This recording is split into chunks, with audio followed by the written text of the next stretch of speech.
What's going on, everybody? Welcome back to TOJ Talks, Badlands, Trying the Jets. I don't even know. I just kind of went into robot mode there. That was insane. Draft reaction pod. The Jets just drafted Malachi Corley, traded up in the third round from pick at 72 to 65, giving up pick 157. Drafted this draft Debo Samuel. There's a comp I actually like there. Jeremiah's comp of Prime Randall Cobb, which to me is a great thing. Prime Randall Cobb with Aaron Rodgers is the perfect Aaron Rodgers player. Michael Meegs, even that says Joe Caprusso on the thing, it is Yeah, Meegs I'm just here with imitating Joe me. tonight. Yeah. Yeah, you should have said how we doing, how we feeling, the whole 9 yards. How we doing, how we feeling? Malachi Corley. I know we all wanted a receiver. The receiver run started early and then tapered off into an offensive tackle, defensive tackle, running back, and corner run. The Jets started back up the receiver run. What do you think of the pick? Do you like those comps? How do you feel about this overall? I mean, like the Debo comps you don't want to throw out, and also like the way Debo's talked about these days, it probably has like a more negative connotation than maybe like a year ago or 2 years ago have. But he's a good player. They needed a receiver. I think we were all waiting for them to be proactive and go up to get the receiver. And as more picks went by, as the corner run happened, it really seemed like what it was going to cost was just less and less. And you really can't be mad that they gave up like 157 is like a fifth round pick to go up to get the receiver they really wanted.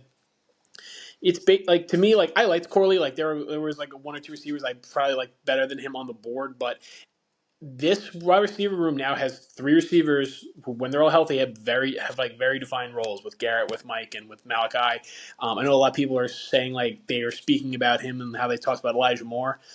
Malachi Corley weighs I think 35 pounds more than Elijah Moore. Like it's just a little difference about being able to run through contact. So he's a perfect Rodgers player, especially for how Rodgers wants to operate these days. Like just be that quick game, that short game quarterback, and just letting the receivers do the work for him. And Malachi Corley is going to do that in spades. Yeah, look, I think not to give Steve Smith too much credit here, but I posted the clip out if anyone wants to take a look at it. There's the full episode with Underdog. But Steve Smith, when it comes to receivers, has been like really good with these draft guys. He's the Cooper Cup guy. That was his kind of claim to fame in terms of watching some of these prospects. Obviously, a Hall of Fame level player himself. Love Malachi Corley in terms of just the toughness. Robert Saleh described him a few moments ago as if a family member was on the goal line, he had to run them over. He would have no hesitation. That's what you want to see. Again, he's a guy that 5'11", 5'11 and a half, I believe. He's a high 4'4", low 4'5 guy. That's not why you're not taking him to be MVS. You're taking him No. to be a guy that can take jet sweeps, can take handoffs, can take screens, can run drive routes, can run some of these combinations on the same side as Garrett Wilson and just be devils to try to tackle. Aaron Rodgers, and the way you kind of map out this Jets offense now, in my opinion at least, is obviously Brees Hall is there, and then a lot of swing routes and some things to Brees Hall, but you can have Conklin and Corley operate underneath in that 3 to 9 to 10 yard range, depending on on those different levels there on either side. You look at a Garrett Wilson in that 8 to 18 yard range in terms of kind of operating over the middle of the field. Then Mike Williams is your over the top guy. Brownlee can kind of slot in behind him. You'd like to add one more pass catcher. I'm not Lazard, I guess. Sure, can play behind Mike Williams, whatever you want to have him do.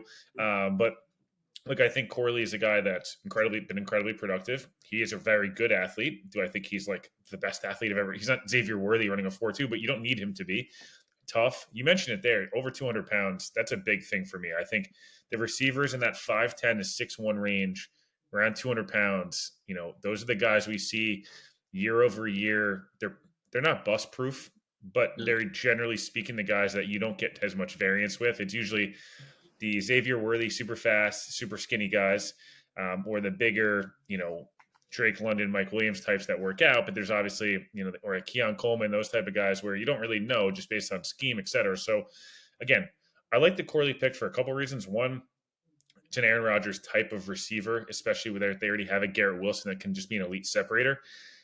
Two, the Jets getting as many guys. Connor mentioned this. I believe I just watched the clip from the NBC desk. New kick return rules. Is he a guy that they employ and try to get back there and start kind of creating big plays? And three, I just like the fact that the Jets have addressed their two biggest offensive needs, not only short term but long term. Right? Corley's the guy, primarily going to be a slot guy, but him and Garrett can Yeah. interchange, and I just like the way they've built this receiver room. Again, I think they could use maybe one more pass catcher, but I tweeted out before, man. You open up Sunday Night Football against the Bills at home, and there's all this anticipation. And looking at the roster that should be starting, if all things go well, on that opener, looks very different than last year in a team that I thought was going to win the division. They're kind of upgraded at almost every spot. And I don't know, does this change expectations, these first two picks for you? Raise the floor, raise the ceiling? Does it, is it the draft? So it's kind of hard to tell. You don't know how these guys are going to acclimate, early on. Well, I think the depth is big for what they've been building. Like, I don't think Tyron Smith sitting out in training camp doesn't bother anyone. Like, I think everyone wants to see Fashanu get those reps anyway and keep Tyron wrapped up in bubble wrap. So now you can really have him go in where he's basically the pseudo starter through practice, because Tyron's is not going to be a guy who practices a ton, and then you basically have him step in. They've already talked about him playing on the right side, so we could have that versatility. God forbid anything happened to Morgan Moses. But I really just think this just stops, for Mike Williams' recovery, he's not going to play X. It's not like if Mike Williams takes more weeks than we expect, you'll be able to stop him Lazard in the field. But there's no Brownlee or Gibson who, if everything goes right in training camp, who's going to be there week one. The Jets have, I think, one of the strongest 22-man rosters, starting lineups in the league now, if everyone can stay healthy. And now they've basically have more, I think, assurances that if they take an injury or something happens, that they just have more guys who can step up. And they still have, I think, 5 more picks, where you could having 3 fourth-round picks, where you could get guys who you're not relying on them to start, but they can actually do something. They can actually play. They can actually contribute in a supplemental role. And I'm gonna obviously tweet out the 2023 fourth rounders when they took James Morgan, LaMichael Pirine, and Cam Clark, because why would I not? But yeah, why you have to? It's come on, tradition. Shit posting is what you got to do in these moments. But they can get some good players, and they can really round the depth. Probably on the defensive line, because they're probably gonna need another body there. Probably see if they can add someone in the safety room. They should take another receiver tomorrow where they double dip. I hope and I think, because I believe Javon Baker with one of those fourth round picks. Yeah. If Yeah. one of the receivers we think falls, is this, now that you have Corley, is the fourth rounder? Is this where you want to take a risk on someone like Jermaine Burton, who is talented enough to go on day 2, but probably doesn't have his head on straight to actually go on day 2? And now that you have Corley, do you feel more do you feel better about taking that risk, because you also have the veteran guys you have on the team that they think you can fix a guy who maybe isn't exactly the perfect culture fit that you want? You kind of have those options. So I think that's what's really exciting about the first 2 picks, is that they can really go anywhere from here. And we said it going into this draft, that the Jets really couldn't screw this up. And sitting through 2 days of the draft, they have not screwed it up. They have not screwed it up. If you told someone on Wednesday night, the first 2 picks are going to be, and they're going to have an extra 4th round pick, they'd be like, sign me up. Yeah, I'm not just saying this now. If you told me that, if you asked me to give my 2 best guesses Wednesday or Thursday morning, it would have been Rome and Dominic Pooney or Christian Haynes in that order. And I would have probably, and I did say this, I would have said Olu or Fontenot. And then I would have said they would have gone in the direction of a Corley, Roman Wilson. I didn't think Roman Wilson would even still be on the board. I'm actually shocked he's still there. To me, it's a little weird. He tested really well. I know he's smaller and all that stuff. The Senior Bowl risers get weird because they blow up at the Senior Bowl, but they didn't actually play any games, and then they test well, and then sometimes they either go or early. Mims, they go Mims, early, like Jermaine. Yeah, and Mims was this way too. Where everyone's like, Denzel Mims, first round pick. Denzel Mims, first round pick. And then he went at 57. So sometimes that happens for those guys, where it's the offseason car wash more than the tape on the field. Sometimes it really can drag, because since the Jets picked Corley, I haven't really been watching who's still on the board. I don't think Roman Wilson's gone. I don't think Franklin's No, he hasn't. I will say USC legend Kalen Bullock just went to the Houston Texans. Texans having a good draft. They're having a really good draft.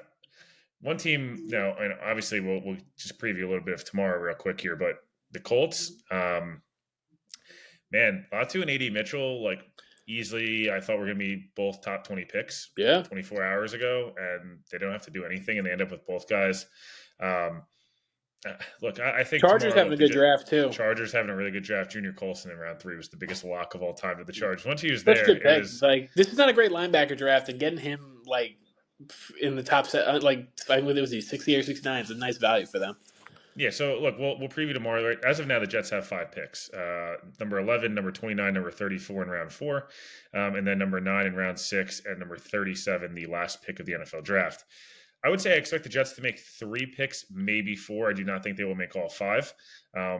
I think they will acquire some future draft capital over the next 24 hours, both through trade outs, maybe some potential player movement. Kind of leaving, freeing up some potential cap space and things of that nature. I think tomorrow I'd like to see the Jets do a couple things. I think running back and safety, if they add, is fine. I don't think there's reason to, but there's also reason where you could say, hey, we'll hang out in the veteran market in July. We'll see who's still around. It doesn't look like Zeke's going to be that option. Looks like he's going back to Dallas after they clearly wanted a running back and have not gotten one so far. Yeah, don't tell the entire league how much you like Jonathan Brooks, because Carolina will just come up and snipe him. Because Carolina just knows how to build a roster. They made a nice trade back on the 5th trade. Yeah, no, they did. They definitely did. Yeah, if Tepper stays away, they might figure it out. Yeah, just stop meddling if you're David Tepper. But no, like I think, running back, safety, interior, offensive line are a couple positions where, again, could add depth, for the future. Cornerback as well, if a Cam Hart is around, Kamal Holland or Halland, however you pronounce his last name, guys of that nature, maybe as a corner. There's only one cornerback on the roster signed through next year. So, again, I think they'll extend Michael Carter. I think Eccles could honestly get a little small extension and you'd be happy with it. But again, you probably want to add there. I think they need to add a quarterback. I think Michael Pratt's been talked about enough. If he does not go tonight, it just feels like he's going to be a Jet, and I hope the Jets draft the next Case Keenum, because that's what he to me is. Yeah, watching him, super accurate, efficient. He reminds me a lot of Jake Browning, like with the Bengals. Jake Browning, Keenum, like those type of guys where just come in. Not a high ceiling. They'll make some stupid mistakes, but like you feel pretty good week to week. They won't kill you. I think they need to draft a defensive lineman quite badly. As much as I know no one wants to hear it, I think they need a big edge or a defensive tackle that can kick out to edge on earlier downs. That needs to happen. Quarterback likely will and needs to happen. And then you mentioned it there. I think another pass catcher. Personally, double dip, man. Why not? We've talked about the offensive line too. Like having competition there to me is, look, if they get a defensive lineman and Michael Pratt, I don't really care what happens to the rest of the draft. I'll be like, you nailed pretty much every major need with players that I liked, at least as of now. Anything else we should watch for? I mean, I know I've watched a lot of guys. I haven't watched quite as many as you did, but any other guys you're on day 3, you're like, hey, maybe would love to see if they could snag this guy or, it's hard to tell because the round's not over yet, so we don't really know who will be there. But anyone that kind of sticks out to you? Burton just went to the Bengals. That is such a Bengals pick. That's such a Bengals pick, and that's probably the right place for him. Yeah, that's a good spot. Yeah, that's good. Jamar and T just complaining. Yeah, exactly. Well, they're gonna. I mean, that's with Burrow. Like when you have that overarching figure, sometimes it just seems to work out. But like, no, you've really hit the nail on the head in regards to double dipping on receiver. I think would be smart. I know, like McCaffrey's brother, someone I've championed. I think would actually be a nice pick, something they could develop. I do wonder if they're going to prioritize if they double dip an outside body because Corley's predominantly a slot player. I think we'll see if they go. We'll see how long Brendan Rice lasts. If they want to get some more NFL bloodlines. In this roster. But I'm kind of curious if they're going to take a running back because the veteran running back market's kind of dried up a little bit since Dobbins signed, since looks like Zeke's going back to Dallas. But maybe they actually maybe that 6th round pick, they actually just we find this one guy we think can fit our scheme that fell too far because not many backs have gone. I will say he won't. I don't think he'll be there. But if Marshawn Lloyd also is there at 111, run in the card. Yeah, run it in. I think he's the best back in the draft, personally, and I think he's like the perfect Brees complement. I don't think he'll get there as we're recording, so I don't want to get named. I'm sure. Yeah, I could see like the Rams at night in 2 picks being like, oh, we'll just run him and Kyron and just have like the most efficient 6 yards a pop running backs. Well, but Kyle Shanahan, I think, still has 2 third-round picks left, so do not. That man's going USC guy too. That man's going to take a running back in the 3rd round and take another one. By the way, 6th. Not this. This isn't a Jets thing, but like the Browns, I could see Marshawn Lloyd in that. Like him and spell Chubb and things like that. Last kind of thing here. Obviously, couple of different things. Wanted to quickly talk about. I kind of texted you about this a little bit before. Talked to 2 people around the league, 2 scouts around the league that scouted Olu and the Big Ten and some of the Midwest quite frequently. They said the Jets absolutely hit a home run. Yeah. 24 hours removed now. Do you feel different, better? I mean, you were probably the happiest person there last night. I was happy. I just was like, come on, you want your loaded mashed Of potatoes, man. course. Like that is what it is. But Dude, you want the Bears? The Bears probably would be better off if they had Olu and Darnell Wright and for Caleb. But that's where I thought. I thought there was a small little high school teammates. Does Caleb have enough power? But it's hard to turn down Rome. Exactly, and that's the thing. It's Moore. You're so excited, but in the reality, it's if they could 2 years down the line, if Rome's still good, but DJ Moore gets hurt, and Keenan Allen's obviously old, and they still have to find a left tackle, but Caleb's good enough where you can't get the top 10 left tackle, the OT 2 or 3 off the board in the deep tackle class, so that's basically what they did. I'm really happy about Olu. I think he's perfect.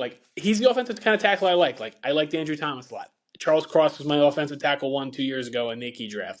I like that kind of smooth pass protector who has good technique.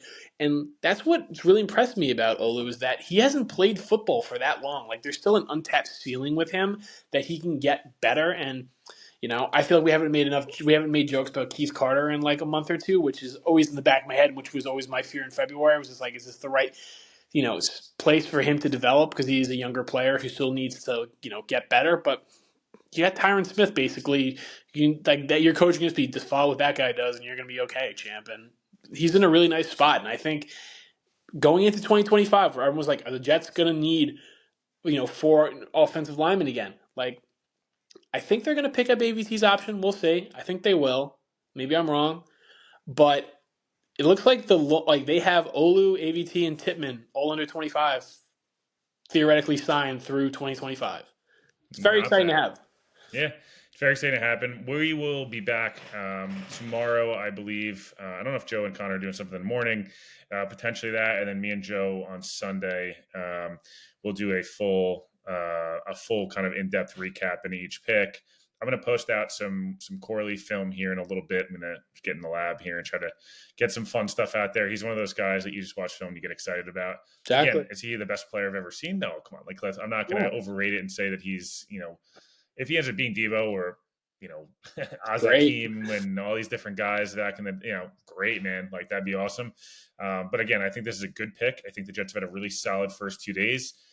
They've moved back and moved up, and they've read the board. It seems like quite well. I'm not sure I buy that he was the 4th receiver on the board. But, even if he was, you don't have to lie. The fan base is happy. Always spin zone. Yeah, Olu is number 1 on their board. Definitely not over Rome or any of these other guys. But exactly. You would take him over Trent Williams in his prime. Yeah, we get it, dude. He's a Jet now. Yeah. You don't have to lie to us. Yeah, it's okay. You got your guy. We're happy, ladies and gentlemen. We got him. Jets have added an offensive tackle. It could be the franchise left tackle going forward. And they've added a day 1 instant impact receiver with, I think he's 4th in the country over the last 2 years in receiving yards. And the only other guys who had more, Marv, Neighbors, and Rome. Appreciate you for listening. Again, stay plugged into the feed. Get your Badlands quarter zips. I think Yetis are out there. Make sure you guys are plugged into all the pods. Following everyone. Again, appreciate everybody that came out last night. And we will talk to you guys tomorrow.